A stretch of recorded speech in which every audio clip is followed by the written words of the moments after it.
Hey guys, this is Ashley White, the owner of the Polkadot Alley, and I'm so excited to introduce you to the Alley podcast.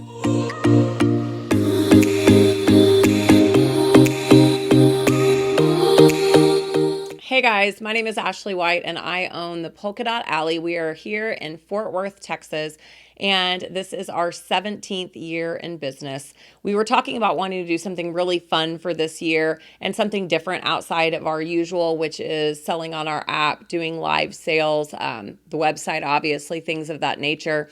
And because it's 2024, what better than a podcast? I feel like this is something that we've all started to tune into and enjoy. And I can introduce a side of our business that everybody doesn't always get to see and just dive a little deeper into the behind the scenes. So for this very first one, week one, we wanted to go and talk about how we got started to begin with. I know a lot of my customers who have been with me for years kind of have an idea of how we started, but there are so many that are newer that don't know where I began. I could go all the way back, but I'll kind of give the basic points. So I started this, as I said, 17 years ago in 2007.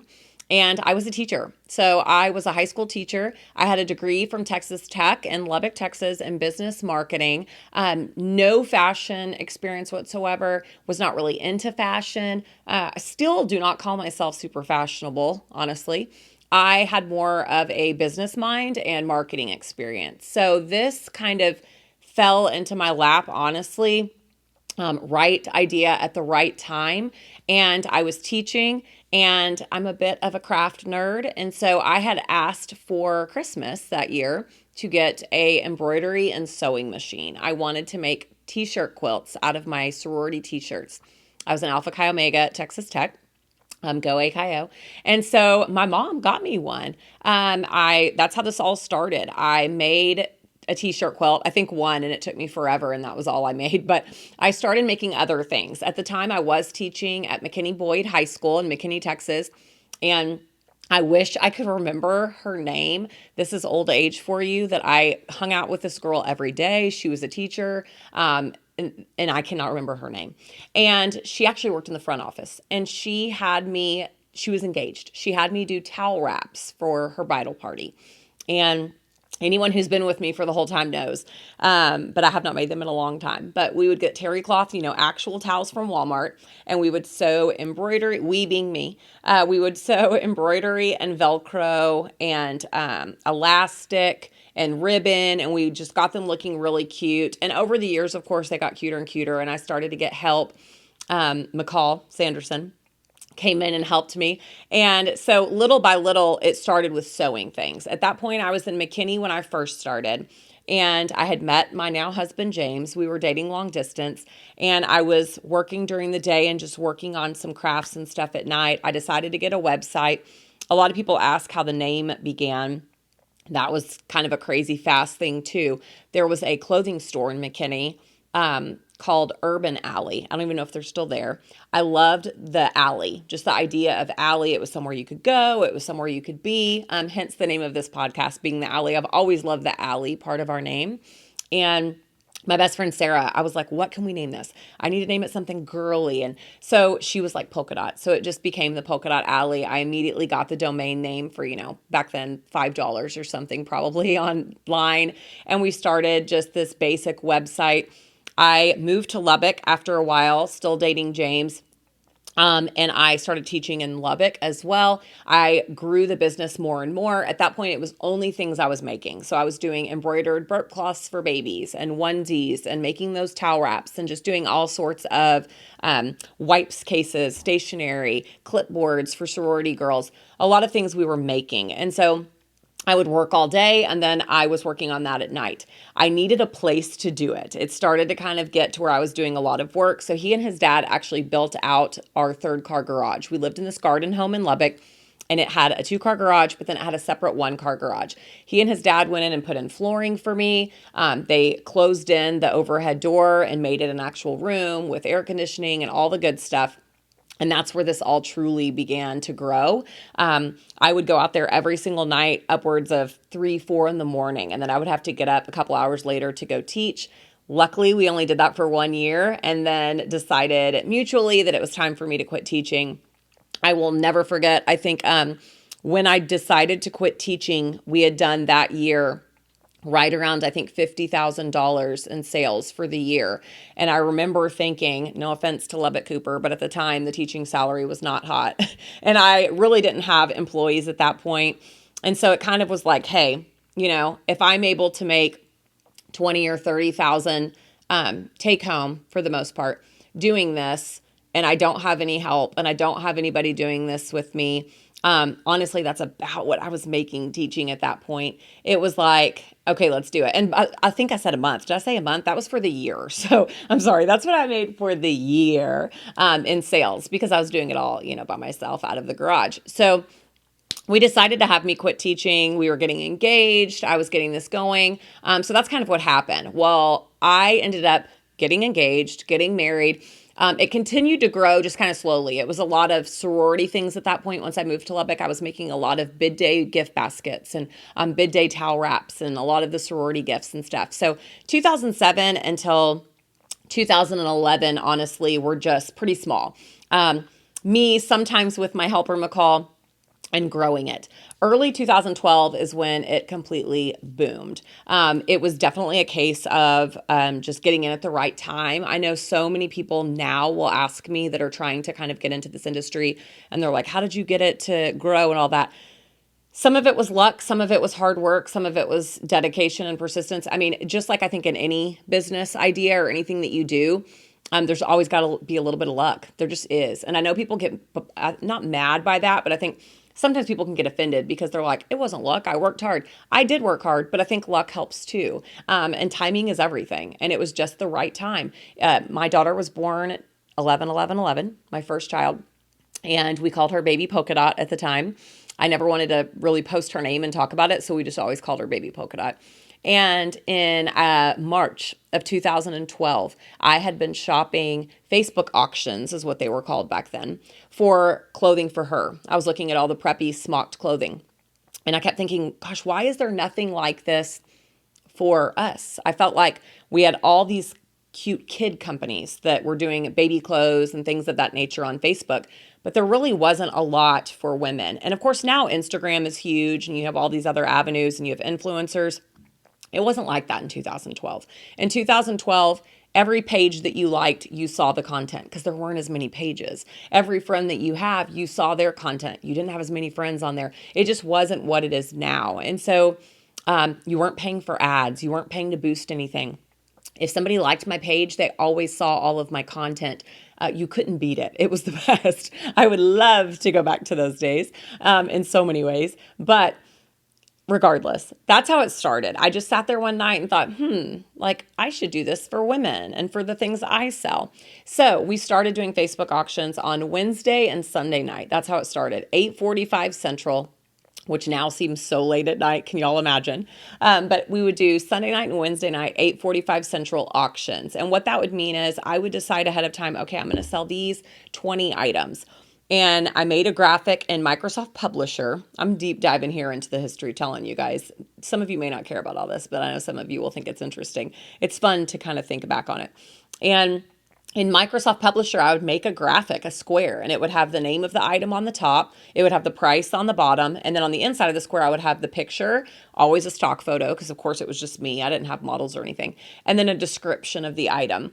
And I would pre-make those graphics, and then right at 8:45, you would go through and post them for people to comment sold. At the time, this was all manual. I wasn't using comment sold or anything. I was going in and just reading your comments in order and creating PayPal invoices one by one by one. And for the first couple sales, that was fine. And it was not a big deal. And then by I think it was like the third sale or something, it completely blew up. I was selling a mud pie chevron game day dress. I was selling mud pie gift items and baby items, and I wasn't doing any clothing at all. I owe everything to this one mud pie dress, honestly. I decided, oh, that's a cute dress and it's game day. And I sell to a lot of sorority girls. And so it was like, let's try that. And of course, I didn't know anything at that point. I had never been to a market. I didn't even know there was market. I didn't know about I didn't know anything. I knew about a couple gift brands that I had found when I would walk in stores. So I reached out to them to get wholesale. It was like basic, basic at this point. So we post this game day dress. It was insanity, like just insane. I will never forget that item alone. I had sold over $10,000 worth of that item that night. And keep in mind at this point, I was doing between $30,000 and $50,000 a year in sales.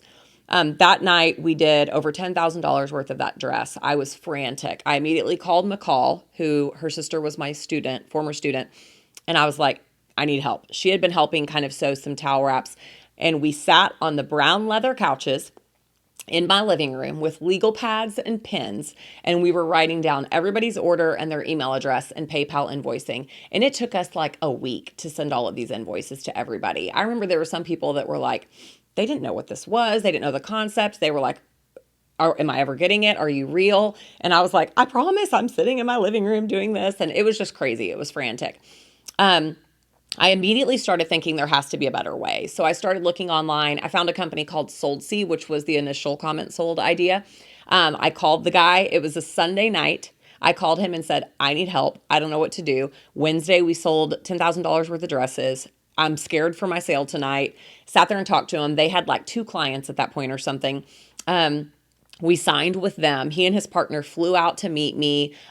They did so much for me right off the bat, which I am so thankful for. They had an article done for me, on me, I should say, for USA Today and for the New York Times. So we had articles done there. We at this point had moved into a warehouse. I'm hazy on when it all happened, but my first warehouse was 1,000 square feet, like storage unit, no air, no windows, no nothing.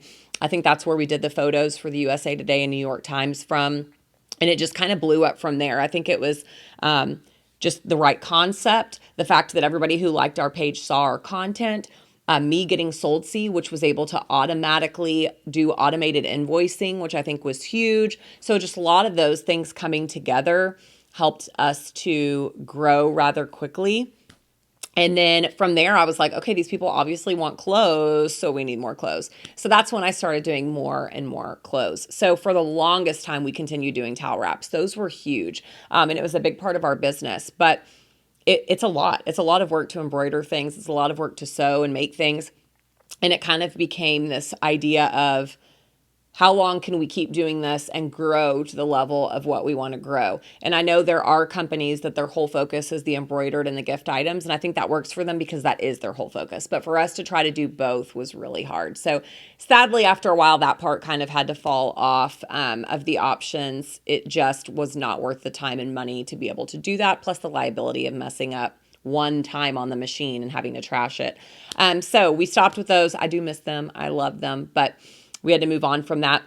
So we went through a couple different warehouses, like 1-year leases. I think in the beginning days, I eventually had added on maybe 3 employees at a time, 3 or 4 max in those first, I don't know, even 8 years probably. That was all we had. And then come 2014, so 7 years into the business, we decided to open a storefront. I don't regret that at all because I think it was necessary. Would I do it again now? Absolutely not. So we can have an entire chapter on storefronts for sure. I'll just keep it short and concise.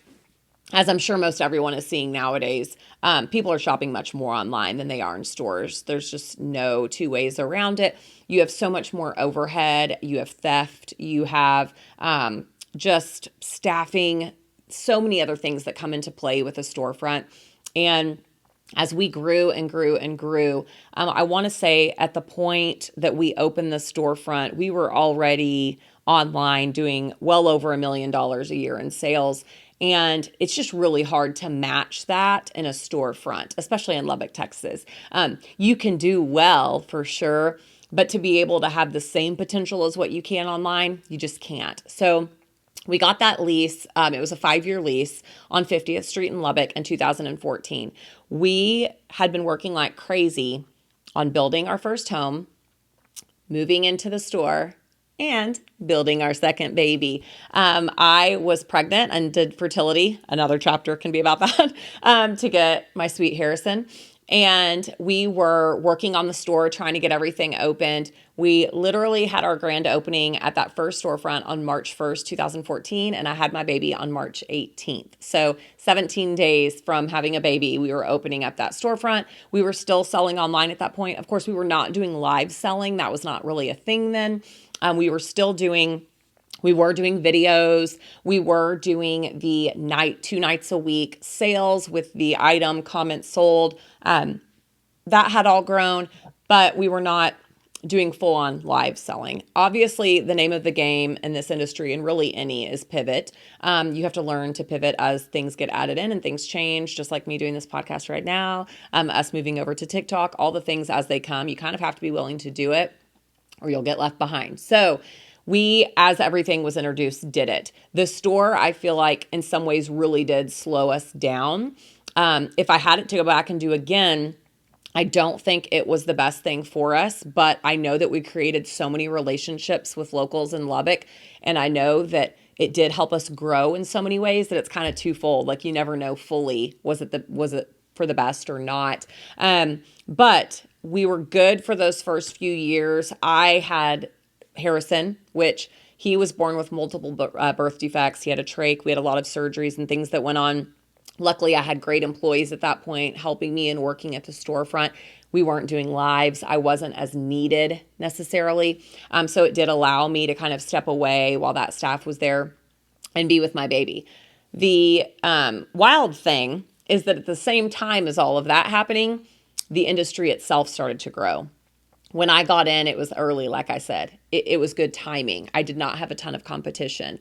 Right around 2014, whenever I was kind of stepping back because my son needed me, we had a storefront, all these things were happening, people were coming out of the woodwork. The industry was starting to get saturated. There were a lot of people coming in there, and it definitely slowed us down. At the time, I truly didn't care. And looking back, I still don't care. I needed to be there for him. That was my first priority. And we had just signed a lease in a storefront. It had to happen. So we by no means were struggling. Our sales didn't go down. They just didn't keep going up. So really during that time from 2014 until 2018, I would say, we just really kind of stayed stable. We were paying the bills. We were doing okay. Probably better than a lot of other storefronts would say they were doing, just not what I was used to for online and the growth aspect. But it was kind of like, it's okay. It is what it is. And this is the path that was laid out, and you have to do what you have to do at home, and it's okay. And so that's what we did. After a while, we kind of got to the point getting close to that 5-year lease ending of thinking we weren't in the best area. We needed to be in a different area of town. I wanted to be closer to home. And so we decided to relocate. We were lucky enough to be able to get a short lease. I think it was like 2 years, on the 122nd Street location in Lubbock. And we decided to move. We needed a bigger warehouse portion. The first location just had one room of a warehouse, which is so crazy to look back on now.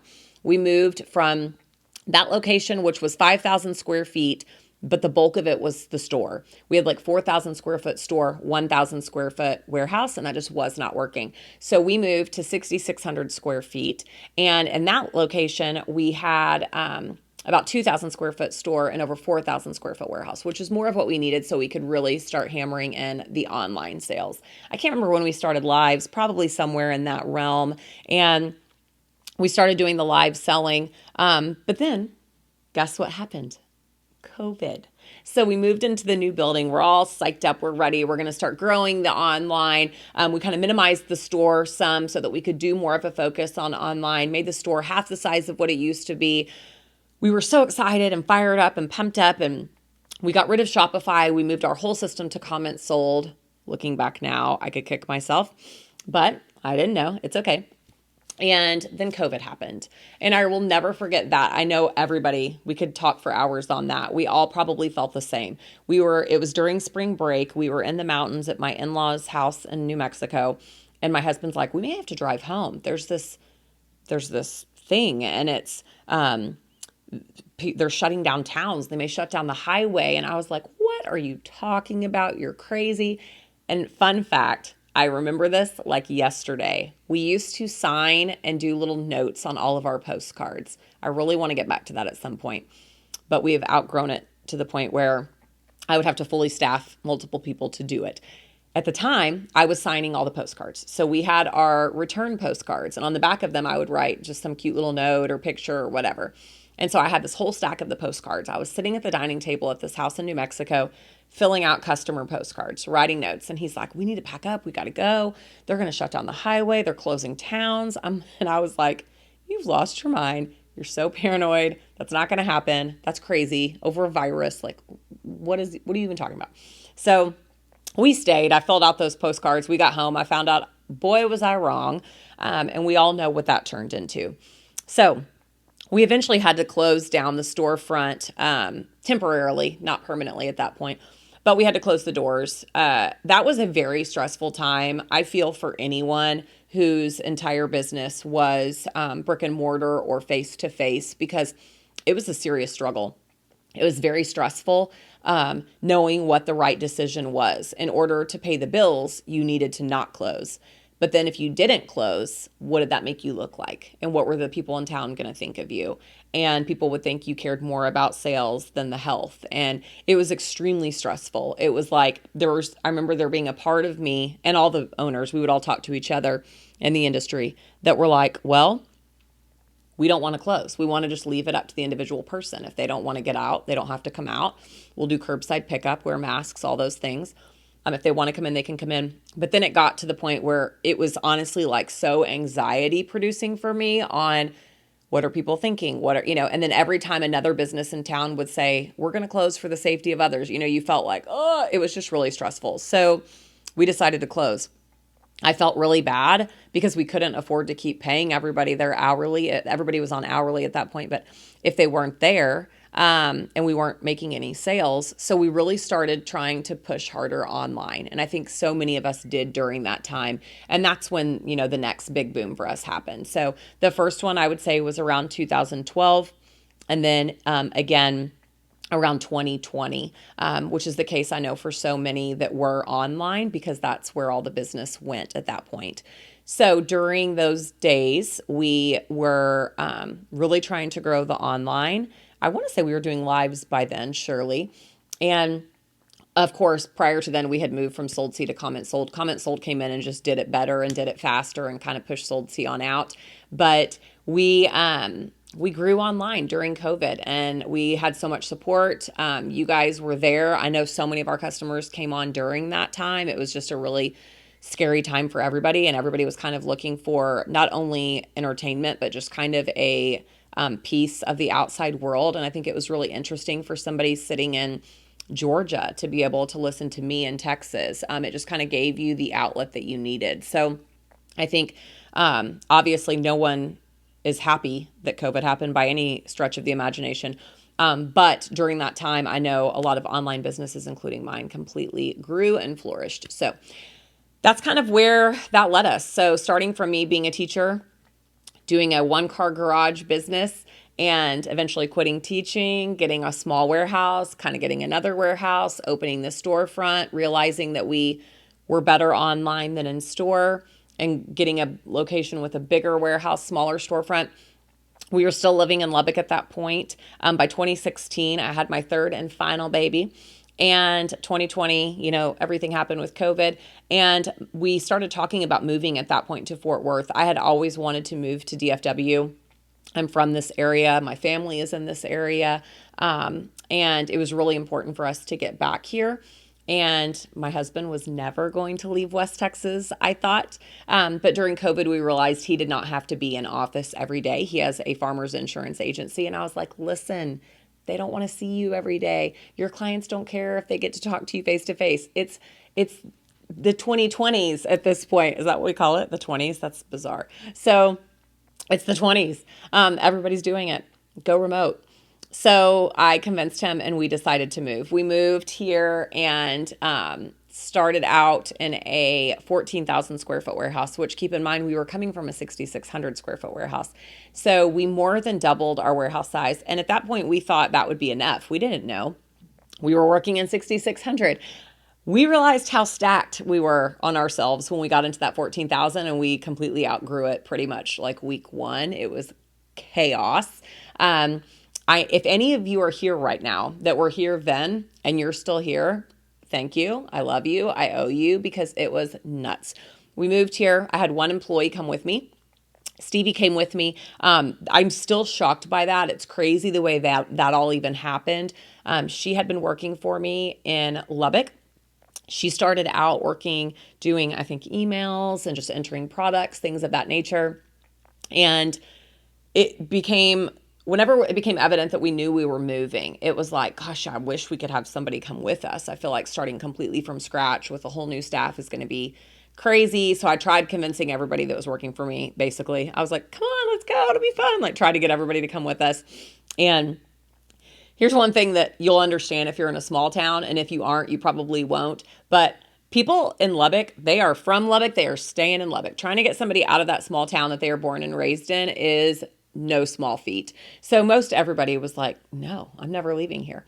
And for whatever reason, Stevie talked to her husband and was like, we may go. And I'll never forget the first time she was like, well, we're talking about it. And I was like, wait, what? Really? I was so excited. I couldn't believe it.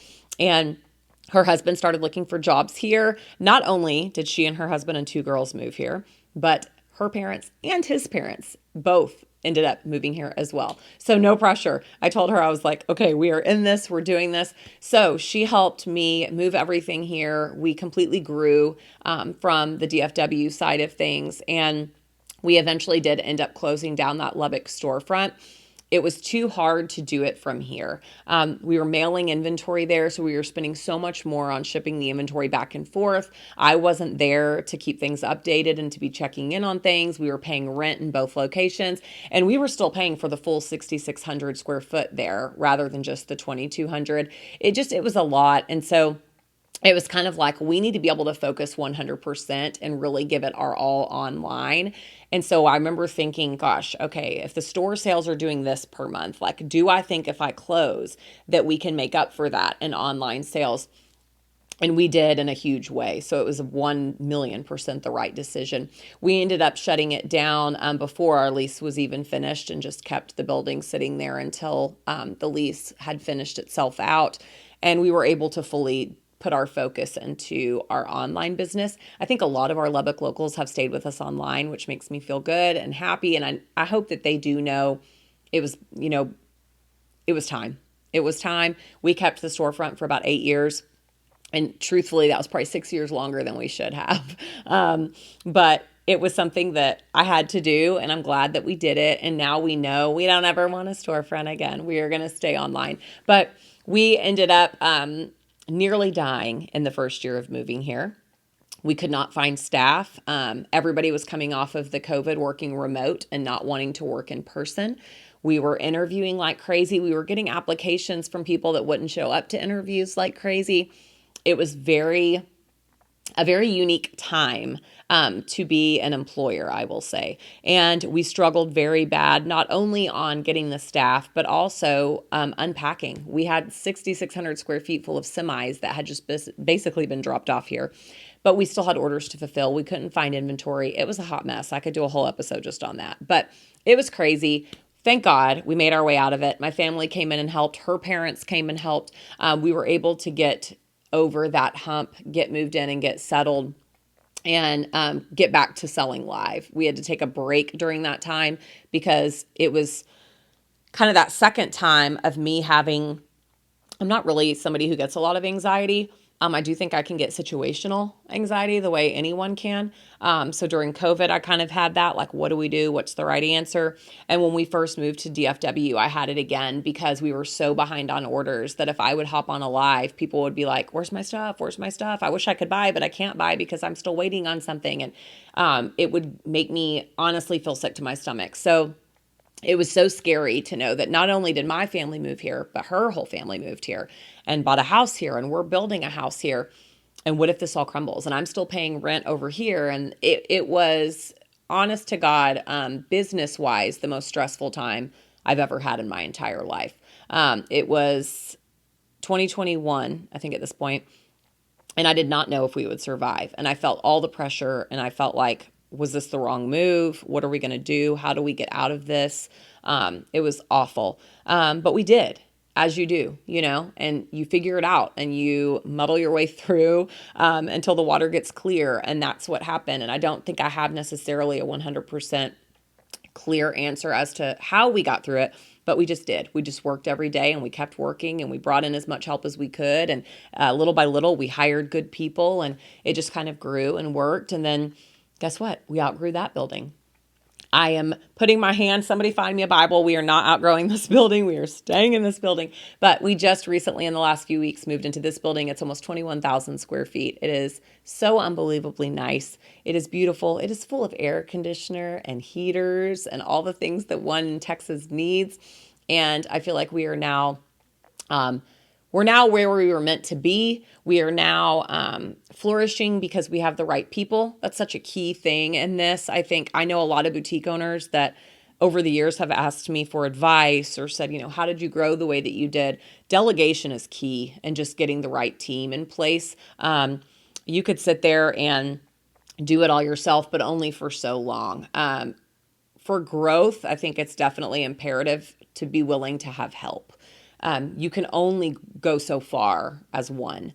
So as we have learned that we needed to add in people and grow, we were able to grow. It started with me adding in people to do shipping, and I outsourced the shipping to employees. Then it became, okay, you're going to help me open the boxes and do intake. Then eventually I outsourced emails.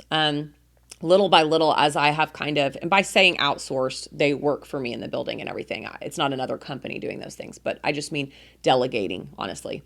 By doing that, we were able to grow and grow and grow. Now we have over 24 employees. We have people helping with everything from emails to returns, intake, shipping, live selling, helping the models come in and get ready, content. Rocky's behind the camera right now. So that's the biggest key, I think, for me in seeing that growth is knowing when I need to take part of my paycheck and give it to somebody else because they're going to know how to do this better than me, or maybe they're able to just help me do my part better.